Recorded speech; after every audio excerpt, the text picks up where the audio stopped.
I got a little paper right here to read off. You guys, I am 32%.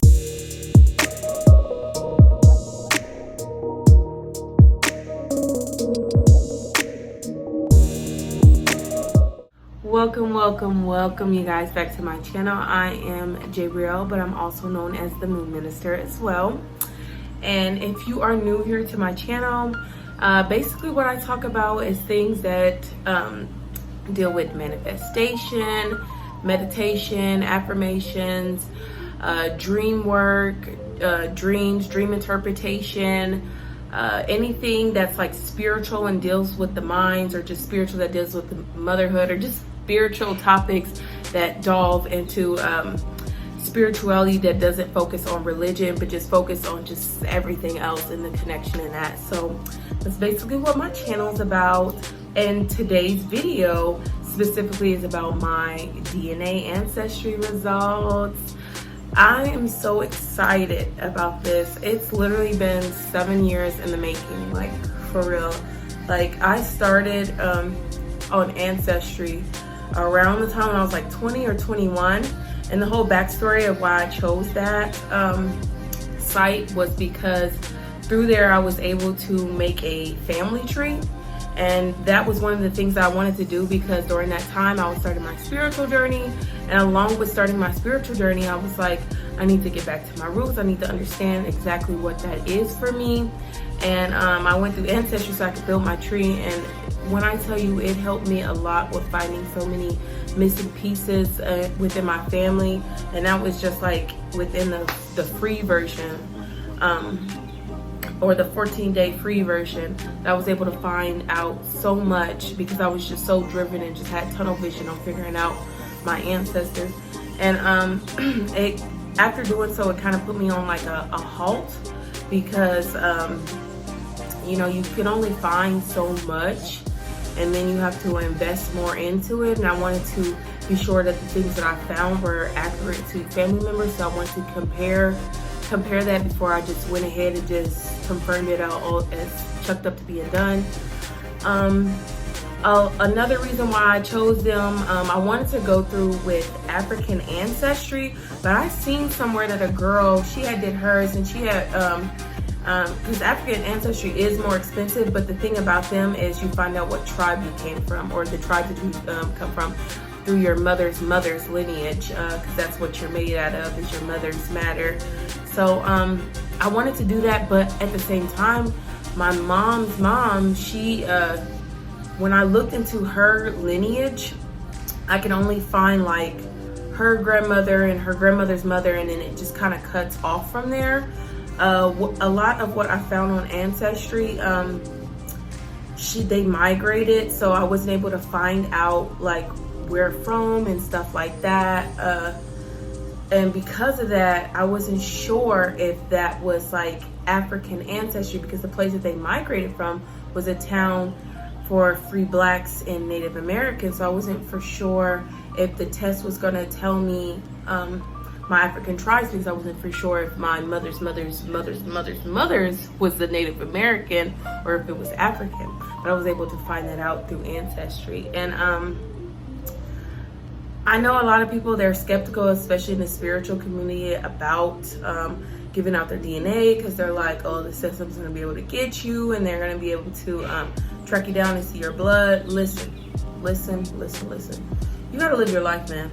You have got to live your life. And if a conspiracy theory, if it sticks with you as true, then let it stick to you as true. But if you got to live your life, then do that. Me, that's how I felt. In the beginning, I was like, oh, should I do that into the system? But at the same time, I'm like, what the hell am I talking about? I'm a part of the system. I'm okay with the system. The system, you know, obviously I'm not okay with everything that the system does, but you know, I was put here in this system to shift and to change. And I don't believe that there's any entity that's over me that's going to kill me or harm me just because I sent in my DNA to find out my ancestry and where my ancestors had migrated from, you know? So, you know, a lot of us, not a lot of us, but I know for myself, I was put on this planet to explore, to discover. And one of those things that I'm exploring and discover is myself and my lineage. So that's just one thing, a part of it. So, you know, if you're in a spiritual community and you're hesitant on it because of those type of reasons, do what aligns with your soul. You know, finding out where your lineage comes from. If that aligns with your soul, then just do you, you know? Just choose the company that fits best and works best with you. So, let's get on to these results. All right. Ta-da! Okay, I should have it like somewhere over here presented. But I got a little paper right here to read off. You guys,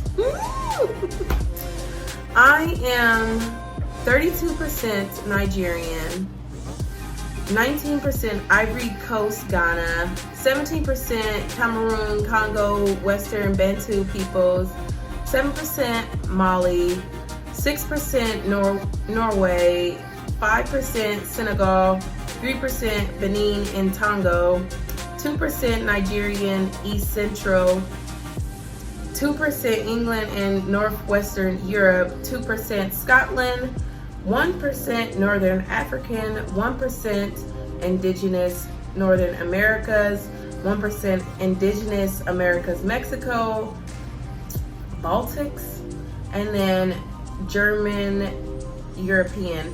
And then I was also able to find out through DNA some communities that I belong to, that communities here in America that my ancestors belong to, such as the early Alabama and Georgia African Americans, early Southern United States African Americans, East Texas and Oklahoma African Americans, and then the West Tennessee African Americans. So I have ancestry that was like some of the first to have been shipped here, or so from that, shipped here or sent here or migrated here. I say that because another thing that ancestry allows you to do is it allows you to check your migration of your ancestors. And the reason why I say I could have just shipped themselves here, or not shipped, yeah, basically shipped themselves here, is because I do see from my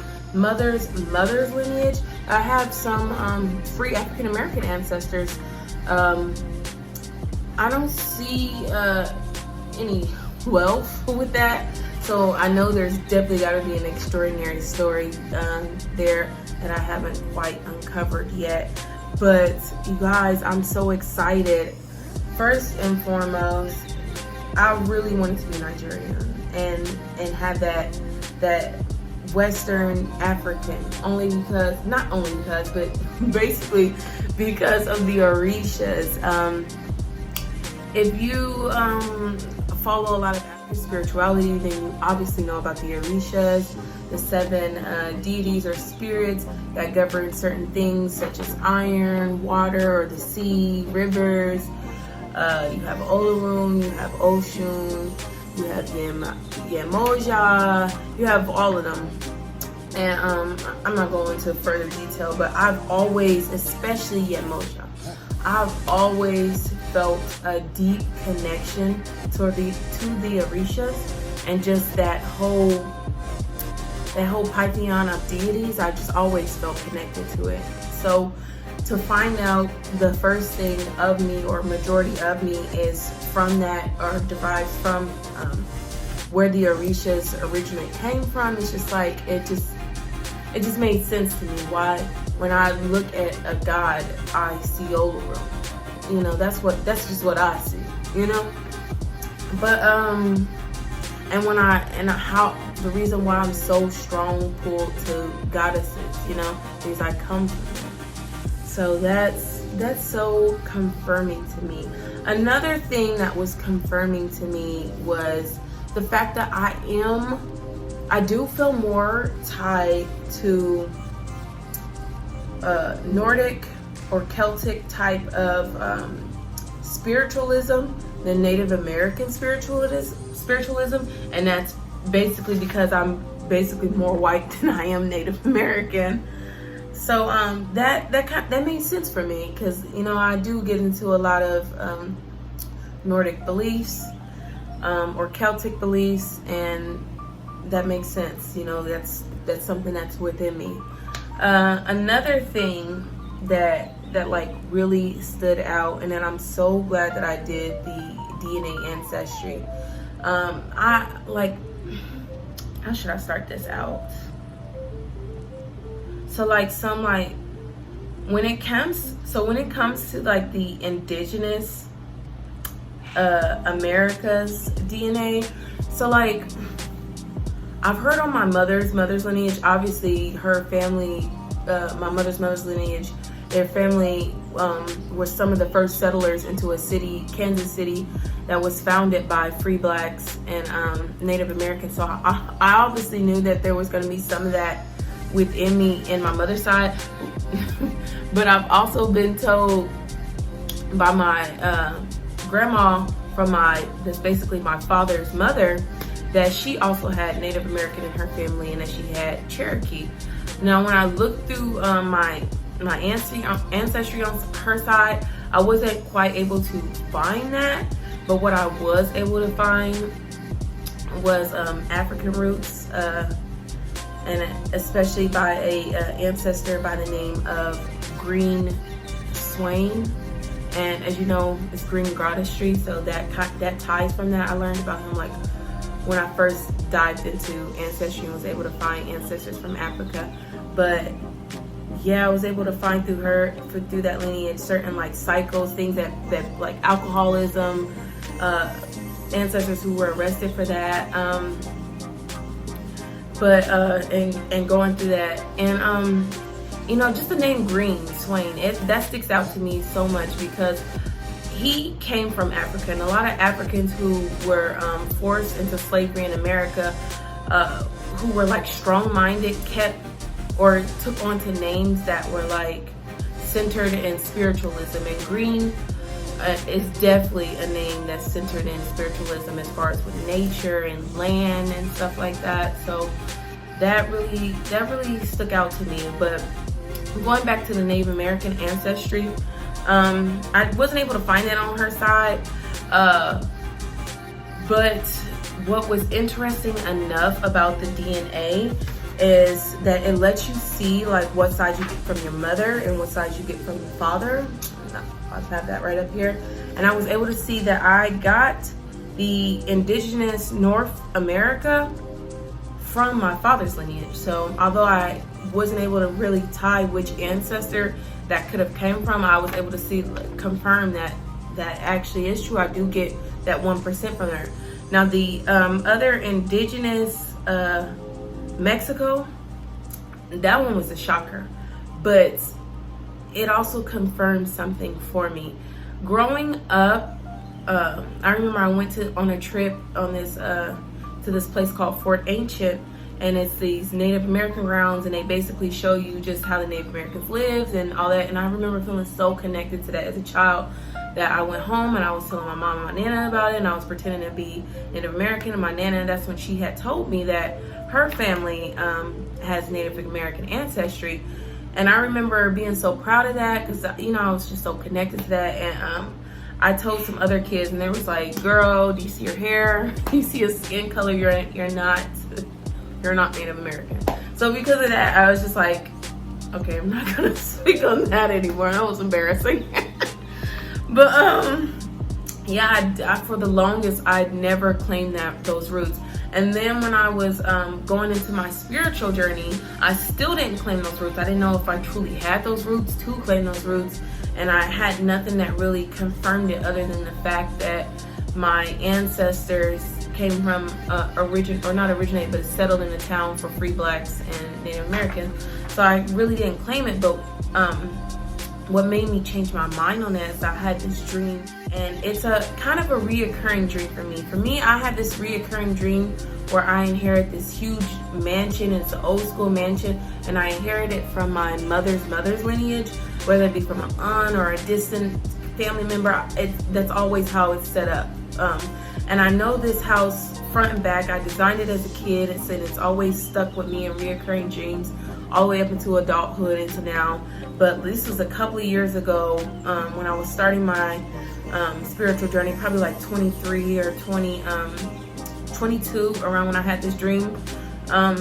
I dreamt about the old school mansion. I was showing these people around them, showing them everywhere.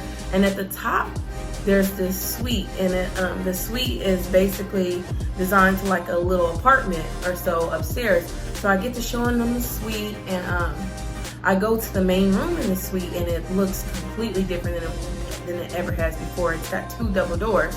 So I'm like, so I open up the double doors, and when I open it, the people that I'm showing around the house, they disappear. But when I go into there, it's just like all white, and it's, when I step fully in, I'm greeted by this man, and he's in full Native American gear, like, and I couldn't describe it at the time because I was still getting into my roots, but I was getting into the African roots. So to see him, he didn't look African. He had dark skin, but he didn't look African. And his gear and his costume, it was definitely indigenous, but it didn't look. And yes, a lot of African and Native American or Mexico American, they do share a lot of those feathers in their get up or their custom wear, but it was just different. There's stuff about the Mexican indigenous wear that's just different, that you know, or that you know it's them when you see that those certain prints and the way they wear it. But during the time, I couldn't figure out what type of indigenous he was. He was in his full gear, and he looked like a warrior, like a strong, stern man. But being in his presence, he felt like family. He felt like I could be safe, around him. And when I walked up to him, he didn't say anything, but he just kind of leaned back and showed his arm. And when he did that, paintings started showing up everywhere, all around like a museum. And the paintings were of like just indigenous villages and like pyramids, but not like Egyptian pyramids, like Mayan pyramids. And the paintings also had like pictures of people gathered in family. It was just beautiful. I remember crying in my dream because I was so honored that he was showing me this. It was like he was showing me like, this is you're a part of this, that's what it felt like for me. So I had that like, years on before, but so when I did like my research on the where I get the indigenous Mexico from, I ended up finding, it's so crazy. So I did the DNA test, right? And I got a message probably like a week or so later from this guy, and I'm not going to disclose his first name, but he's a distant cousin, and he's Spanish. I could tell it from his profile picture and his last name being Pena. And he's Spanish, and he's messaging me saying like, hey, we have DNA ancestry that matches or so. And I look and I see that the DNA ancestry that matches is like Yucatan. That's the name, Yucatan, Mexico. So like, he has that, and I had seen that that's where I was tied to him from. And I was just like, okay. So I'm messaging him, and his profile picture, he told me he's Dominican. He looks like a fair-skinned Dominican man, but like his profile picture looked like a stern kind of dude, but he was so welcoming. He literally gave me the information I needed to finish my family tree on my mother's lineage. And he also gave me a backstory on like what could have happened and why things happened. So basically, what he just basically reached out and was just like, hey, do you know Anili Recess or Res or something like that? Her name was like Reese. And I'm like, yeah, that's my grandmother. But on my list, she's seen as Nilly Smith. She's not seen as Nilly Reese or Recess or however you would have pronounced it.